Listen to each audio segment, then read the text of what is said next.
मैं आपके माध्यम से, आपके चैनल के माध्यम से एक बात बताना चाहता हूँ कि आज़ादी से पहले इस देश के अंदर 3 तंत्र चलते थे सर जी। राजा तंत्र, वंश तंत्र और जाति तंत्र। और ये तीनों तंत्र जो हैं वो मनुवादियों की पहचान है।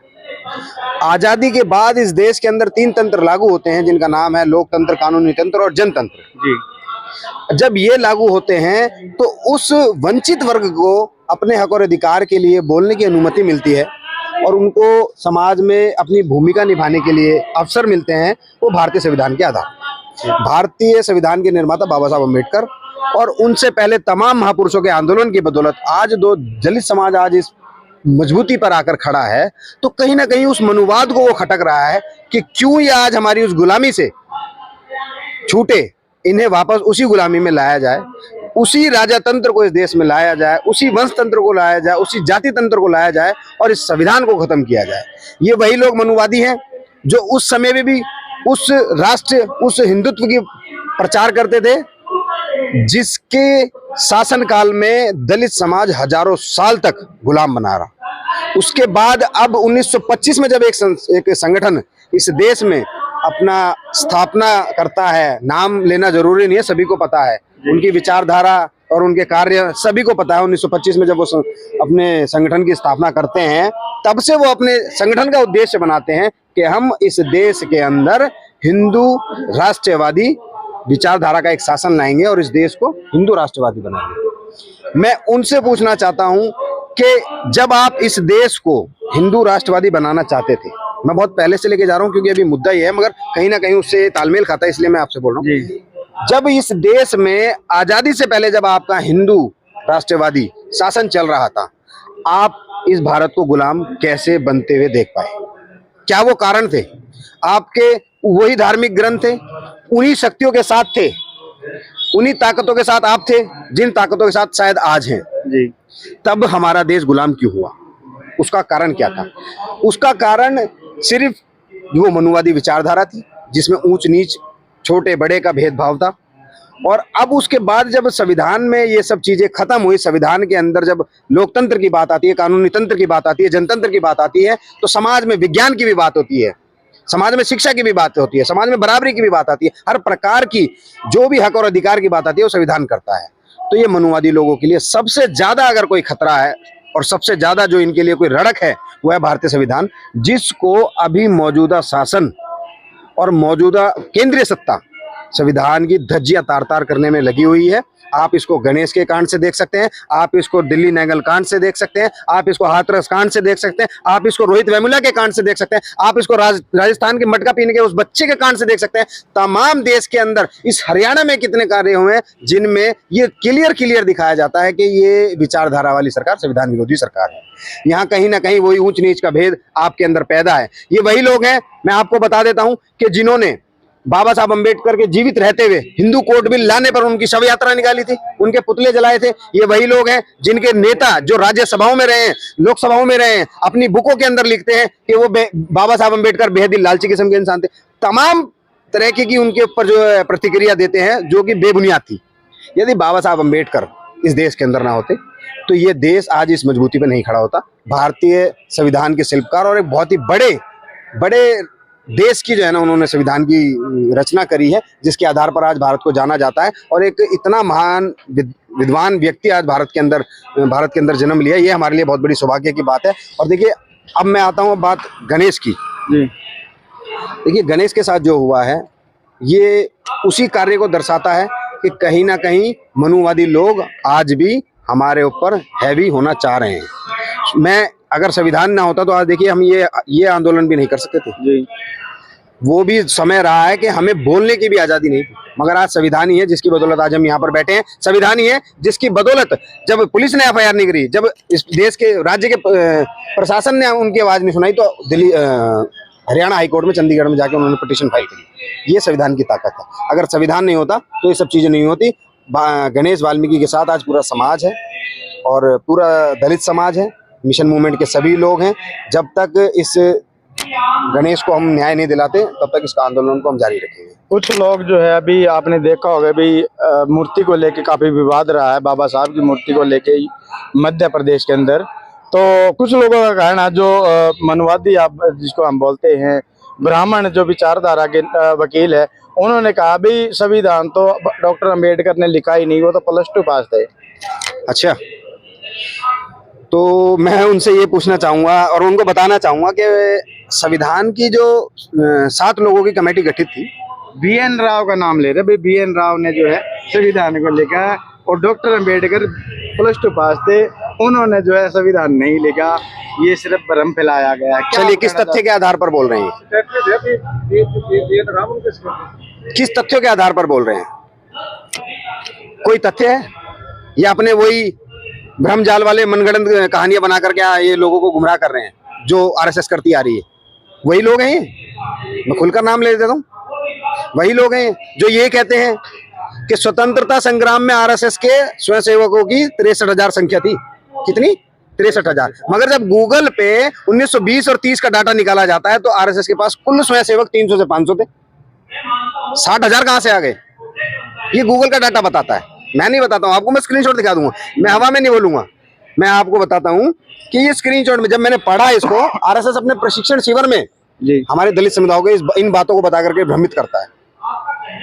अगर ऐसा ही है, मैं उनसे ही पूछ रहा हूँ, ये वही लोग हैं मनुवादी लोग हैं? ये कहते हैं कि हमारे बाणों में भी बिजलियां निकलती थी, हमारे बाणों में आग निकलती थी, मगर बल्ब का भी आविष्कार किसने करा? थॉमस जी ने। जी थॉमस जी ने किया कि नहीं किया? यदि ये सब होता तो फिर आज चाणक्य दिया जला करके भी प्रतिज्ञा करते थे, क्यों अध्ययन करते थे? बल्ब ही जला लेते।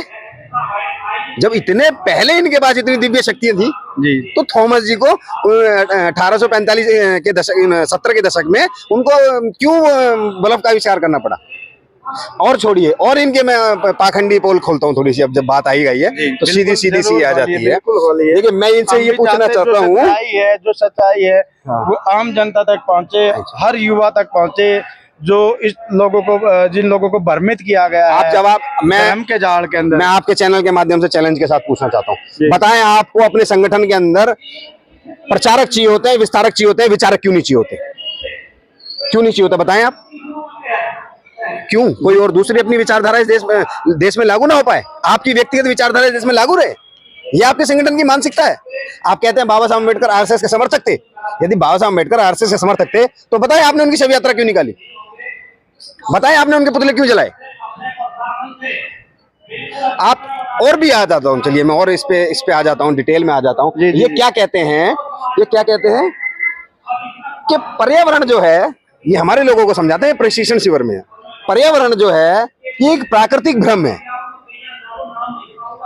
इसमें उद्योग करके इसको हानि ना पहुंचाएं, हमारे लोगों को बताते हैं, ताकि एक दलित समाज का व्यक्ति कुछ करने की सोचे ही ना, मतलब उस विचारधारा से निकले ना, वहीं बड़े भ्रमित टेक्नोलॉजी से दूर मैं ये रहे। पूछना चाहता हूं, आप ही के सरकार के, आप ही के दोस्त के, आप ही के इस देश के, जो आप ही की पार्टी से निकले हुए, आप ही की शाखा से निकले हुए इस देश के प्रधानमंत्री के बहुत ही परम आदरणीय दोस्त अडानी जी, पूछिए उनकी कंपनियां कितना प्रदूषण फैला रही है, कितना इस प्रकृति को दूषित कर रही है, उन पर ये लागू नहीं होता है, मगर ये सिर्फ हमारे लोगों को भ्रम में रखने के लिए ये बोलते हैं।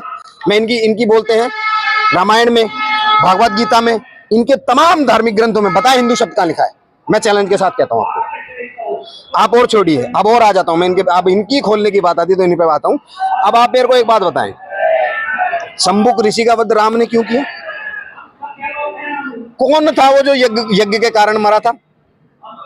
अगर मरना ही था तो कोई ठाकुर क्यों नहीं मरा, कोई वैश्य क्यों नहीं मरा, कोई शूद्र क्यों नहीं मरा, ब्राह्मणी क्यों मरा?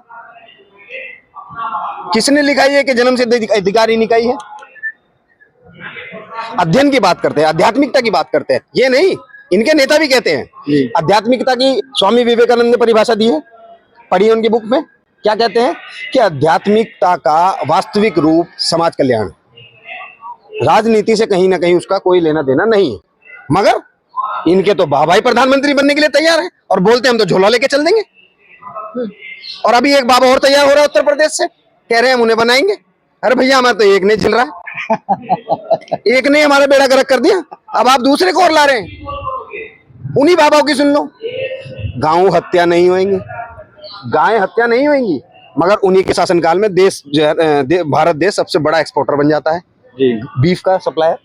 बताएं जो 5 सबसे बड़े उद्योगपति है गाय सपोर्टर्स के, जो हाँ। बीफ जाता है हाँ। वो हिंदू ही है, बिल्कुल, लेकिन उसके बिल्कुल। बावजूद भी इन पे जो है कोई कार्रवाई नहीं है।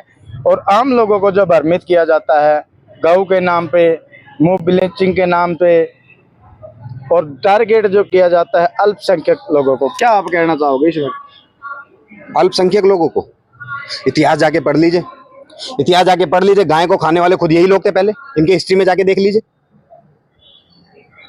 अगर गाय की बात करें, यही खाने वाले लोग हैं। अब आपको मैं एक बात बता देता हूँ, एक त्रिवेदी करके है, नाम भूल रहा हूँ मैं रार नहीं टुकने दूंगा, अटल बिहारी वाजपेयी जी की बुक है, उसमें खुद लिखा हुआ है अमेरिका में जाकर बीफ खा रहे हैं और कह रहे हैं कि ये इंडियन गाय थोड़ी ना है। अच्छा। हाँ, पेज नंबर 291, मैं नाम मतलब करेक्शन बिल्कुल करेक्टली नहीं बता पाऊंगा, मगर उस बुक के अंदर लिखा हुआ है, वो वहां जाकर खा रहे हैं। ये हमारे लोगों को भ्रमित करने के लिए।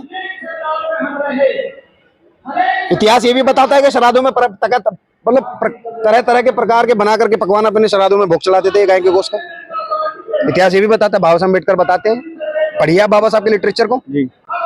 मगर ये बाबा साहब का लिटरेचर नहीं पढ़ाते हैं।